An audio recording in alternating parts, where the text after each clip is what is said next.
ভৈরবে ধর্ষণ মামলার আসামি কালিকা প্রসাদ ইউনিয়নের ঝগড়ারচর গ্রামের রবিন মিয়া গ্রেফতার। আরিফ আজাদের পাঠানো তথ্য ও ভিডিও চিত্রে দেখুন বিস্তারিত। ভৈরবে এক নারীকে ধর্ষণের অভিযোগে দায়ের করা মামলার আসামি রবিন মিয়া ২১কে গ্রেফতার করেছে র‍্যাব। বুধবার ১০ সেপ্টেম্বর রাত ১১টার দিকে রাজধানীর লালবাগ এলাকায় অভিযান চালিয়ে তাকে আটক করা হয়। আটক রবিন মিয়া ভৈরব উপজেলার কালিকা প্রসাদ ইউনিয়নের ঝগড়ারচর গ্রামের হজরত আলীর ছেলে। র‍্যাব জানায়, প্রায় ৩ মাস আগে ভুক্তভোগী নারীর সঙ্গে সামাজিক যোগাযোগ মাধ্যম ইমুতে পরিচয় হয় রবিনের।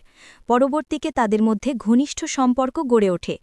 ৭ সেপ্টেম্বর রবিবার ওই নারীকে বিয়ের প্রলোভন দেখিয়ে ভৈরবে নিয়ে আসে রবিন। সেদিন তারা বিভিন্ন স্থানে ঘোরাফেরা করেন। পরে কালিকা প্রসাদের গাজীরটেক এলাকার একটি ইট ভাটার পেছনের টিনশেড ঘরের পাশে নিয়ে গিয়ে নারীটিকে ধর্ষণ করে রবিন। এরপর সেখানেই তাকে ফেলে রেখে পালিয়ে যায়।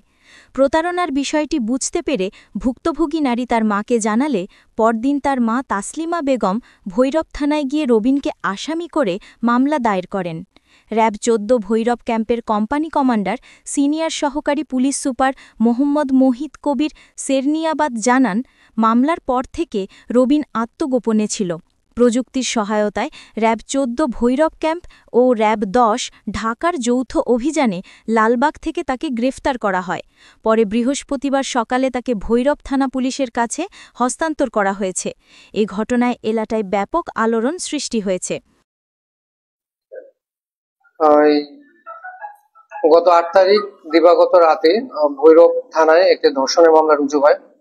ভিকটিমের বয়স হচ্ছে ১৯ বছর। আসামি এই মামলা রুজুর পরপরই কাঠাকা দেয় এবং আমরা র‍্যাব ছায়া তদন্তের এক পর্যায়ে আসামির অবস্থান ঢাকায় শনাক্ত করতে সক্ষম হলে ঢাকার লালবাগ থেকে আমরা গতকাল রাত ১১টার পরে আমরা আসামিটাকে গ্রেফতার করতে সক্ষম হই।